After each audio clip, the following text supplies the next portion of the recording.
Squawk, fellow sorrowers. So, off work for a month. You all know why, don't you? I won't say I told you so because I was told so. Um, might be one more after this one, but then that should be it. Depends how people react. They're only getting this one in because of the way people reacted with the last one. Muzzle and the leash. It's not what this video is about, though. I've made a little checklist here. Notes to be taken. I was going to just reply to one of my subscribers, Pamela Thrasher, very intelligent, insightful subscriber, comments on almost every one of my videos as of recently. And so this one's for you. I just wanted to answer your question based on the video entry I did on Jigsaw, on John Kramer. It says here, wow, what a breakdown. Question. The movies in particular, like these, with hidden knowledge, if you will, are the directors given a download of what to reveal, or do you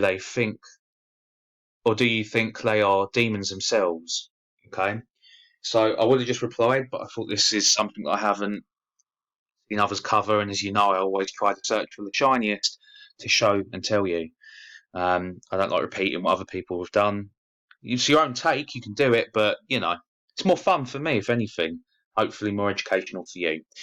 So, first of all, especially with actors, but yeah, anyone in show business in general, especially when it comes to cinema, because acting is deception. Okay, it is the art of lying in every context, lying physically, mentally, psychologically, spiritually, and emotionally, all at once. And that's when you got a good actor because they're a good liar, right? And most of the time they just play themselves. That's why in most interviews with actors, that's exactly what they'll tell you. You want to be a good actor? Be yourself. Yeah, that's what they're getting at.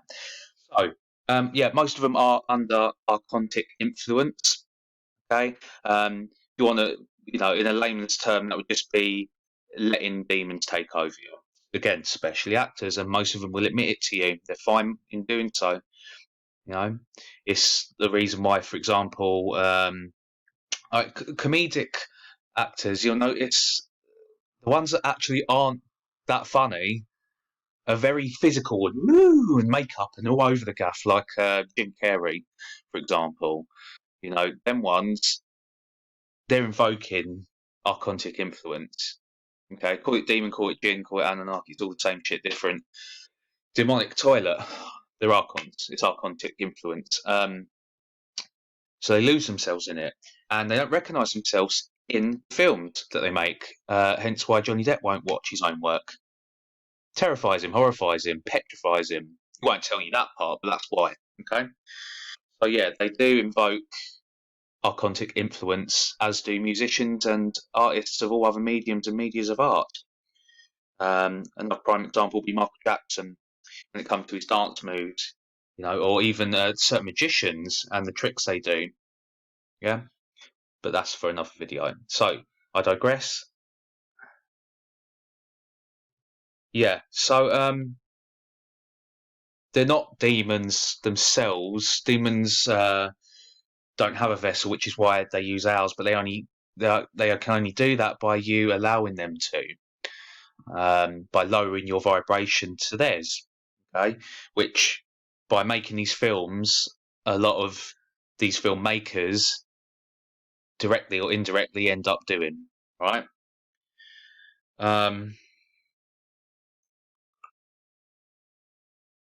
Yeah, so to answer your question there, Pamela,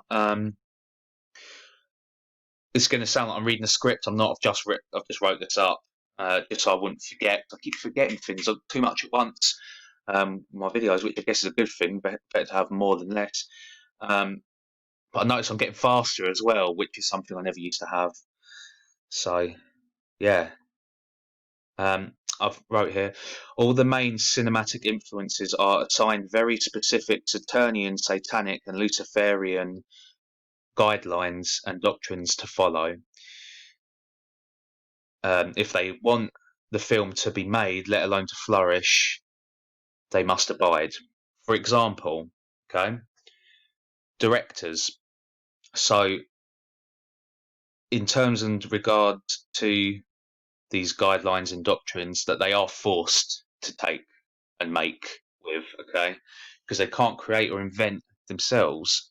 So they have it given to them, usually by the production line, and it's given to the production line to give down to the director, or pecking order.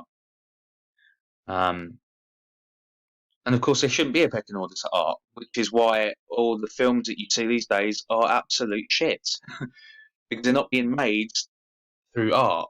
You know, they're not being made with art or for art. So, the director's job when it comes to these guidelines to drive the language of the plotline into a downward spiral of negative mood, mode, and vibe, fooling and nulling the audience to invest in characters that commit atrocities that break your heart, and an ending where evil always indirectly wins. You'll notice that more and more. Okay, these endings, it's not such the bad guys win, but they're made in a way where you walk out of the cinema, or you stand up from the settee after watching a film, and you feel really, I call it the zap. When you speak to psychopaths, they zap you, kind of get disorientated, confused. These films can do that now, and of course, when you go to the cinema, they're harvesting your energy by the way that the cinema is set up anyway, same as any kind of stage. Um, so yeah, it would be gigs for musicians. It would be the cinemas for filmmakers. Yeah, so it'll always win one way or another in films these days. Right? And the director will set up in a way where the character is endearing, and you can relate, and then they'll twist it, okay, and make them do things that you wouldn't, but because you've put yourself in the character's heart and head, you feel like you've done it. Yeah, they're dodgy, very dodgy. Okay, moving on. The writers, guideline they're given to utilize neuro-linguistic programming, thus implanting suggestions that suit, fit, and serve the current selling agenda in the minds of the audience. Okay, so neuro-linguistic programming is linguistic, that's it. It's just the way that words are wrote. And it goes straight back into your theta waves, into your subconscious. Next thing you know, you're acting like the characters, you know? It happens. It's happening. The composers. Okay. To set and input the most harmful hertz ranges. I forget the numbers. I should have done a bit more research here. I think for 432 hertz. I think that's a positive one that actually helped heal the body. I believe so. But there's certain ones, yeah, very harmful, and they utilize them all the time. So yeah, harmful ranges of sound at the most calm, tranquil, and peaceful moments of the score. So just when it's got you to, and they'll bring it right up, which lowers your vibration and gets you all up in the air, hot and bothered. Like I said, zap, yeah, disorientated, confused. They always do it. David Lynch is good at that. Most of them they're right on the edge of the composers, making sure they do this too when it comes to directors. And last but not least, and there is, other bases of film making and makers that I could cover, but I want it to be a short one and just go for, the main offenders, the prime suspects. Last but not least, most importantly, the actors, because the actors that people look up to as your heroes, and your heroines. And they know this, so they utilise them the most. Very strict guidelines, the kind of ones that if they don't follow, they never make another film again, The actors' guidelines is to portray subtle hand symbols to keep you subconsciously trapped in a state of carbon 12, 666, yeah, your protons, your neurons, your photons, plus bodily shapes and personality traits of certain pagan deities, not just pagan, but primarily pagan deities, paying homage to them in the process, and ultimately you as an accomplice by watching but not truly seeing any of what I've just stated. Yeah? Then all their karmic backlash, backfire is gone. It's on you. It's on you. It's on me. You see? If you see it, it won't be. Yeah, so last but not least, finish and finalise.